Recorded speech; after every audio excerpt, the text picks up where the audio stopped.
لو هتبتدي مونتاج لازم تتعلم ازاي ترتب فايلاتك. تعال اقولك هنعمل ايه.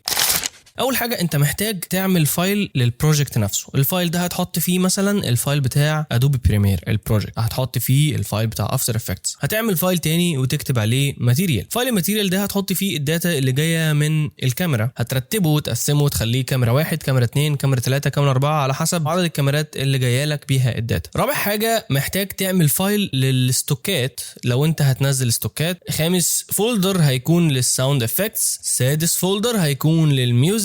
سابع فولدر هيكون لو هتحط افكتات مثلا زي اللاتس او الترانزيشنز لو هتداونلود اي حاجه كاضافه للبروجكت اللي انت شغال عليه. وتامن فولدر مهم جدا هتسميه اكسبورتس، وفولدر اكسبورتس ده اللي هتطلع فيه الداتا بتاعتك. لما باجي اعمل اكسبورت للداتا بتاعتي لازم برضو ارتبها واسميها كويس، يعني بقى احط اسم البروجكت، احط التاريخ بتاعه، واحط الفايل الاخير ده درافت رقم كام، لان اكيد هيجي تعديلات من الكلاينت، فساعتها هيبقى فيه درافت 2 ودرافت 3 وهكذا.